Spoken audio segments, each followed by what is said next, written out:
A cubic function f is defined as this here, y equals x cubed plus bracket 1 minus k to be squared times x plus k, where k is a constant. We need to show that minus k is a root. Okay, so the way to show it as a root is we sub it in, and if it's equal to 0, that indicates if it's a root or not. Okay, so you're going to substitute x minus k in for x. Okay, so if you look here, you get minus k cubed plus 1 minus k squared times minus k plus k. And hopefully it's equal to 0. It's equal to 0, but it's a root. Okay, that works out to be minus k cubed. I'm going to multiply out this bracket. So it's minus k plus k cubed, because minus k squared and minus k is plus k cubed plus k. But minus k plus k cancels out, and minus k cubed plus k cubed. So it's actually 0 equals 0, so this is true. Find in terms of k the other two roots. Okay. So we have one root, and we need to find the other roots. So the way it's done is this. We're going to long divide this factor, right? We're going to change a root from a root to a factor. So what's going to be the factor? So x is equal to minus k, so it's going to be x plus k. So we're going to long divide this into the cubic. Okay, now if you look at the cubic, it is a cubic part, it has no squared part. So we're going to put in the 0 squared plus 1 minus k squared x plus k. So I'm going to long divide it in. So x into x cubed was x squared times, multiply x squared by x plus k. You get x cubed plus kx squared. Change the signs. I'll just different color. Change the signs. And they'll cancel. So 0x squared minus kx squared is minus kx squared. And I bring this down. Plus 1 minus k squared x plus k. So to divide again, x into this goes minus kx times. So multiply it out, kx squared, so multiply kx by all of this. Now, minus k squared x. If you multiply minus kx by plus k, you get this. I need to change the signs again. So this becomes a plus, and this becomes a plus. So this cancels out. Now, a bit of work now to be done here. So I'm going to do a bit of rough work over here. So it's 1 minus k squared x plus k squared x. Okay, so I'm going to multiply out this bracket. This is 1x minus k squared x plus k squared x. In fact, these will cancel out. You're just left with 1x. So that's what goes here, plus k. So I'm going to divide again. X into 1x goes once. And multiply out 1x plus k. And change the signs for one last time. And these cancel out. So, find in terms of the other two roots. So these are the other two roots here. It's in the quadratic. Okay?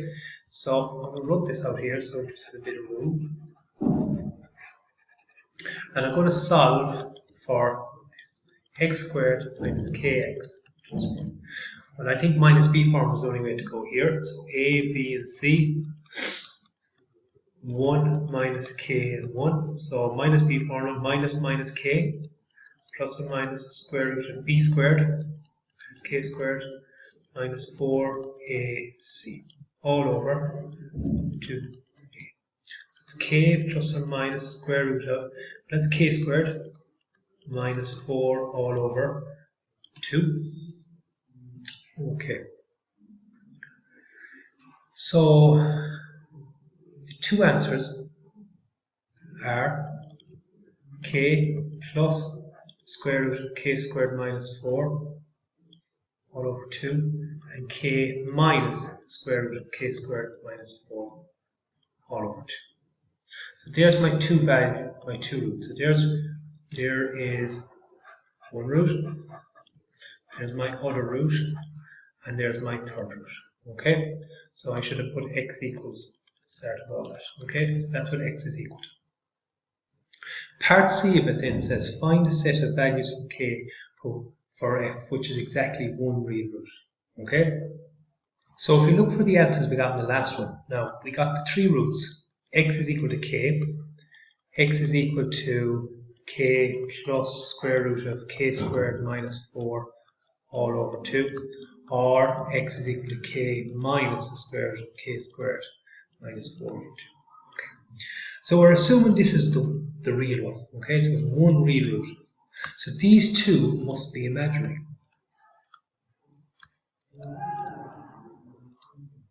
So how do we make them imaginary? Well, this part of it, if they're to be imaginary, this part, which is the b squared minus 4ac, has to be less than 0. And if it's less than 0, we can't get the square root of a negative number, correct? So it's k squared minus 4 must be less than 0. So how do we solve this? We say k squared minus 4 equals to 0. This is the difference of two squares. Works out to be the square root of k squared is k, square root of 4 is 2, so it's k plus 2 and k minus 2 equals to 0. So they both work out to be, they're the factors of k is equal to minus 2 and k is equal to 2. So we draw it. We must draw it to visualize it. There's 2, and there's minus 2, and here's the quadratic. And what it's saying is it's when it's less than 0. So it's this part of it down here, this part of the graph. So how do we describe that in terms of x? Well, we say it's all the values between minus 2 and 2. So that's the values for that. So if x lies between minus 2 and 2, then we can assume that these two roots will be imaginary, and then we'll have just a one real root like it asks in the question.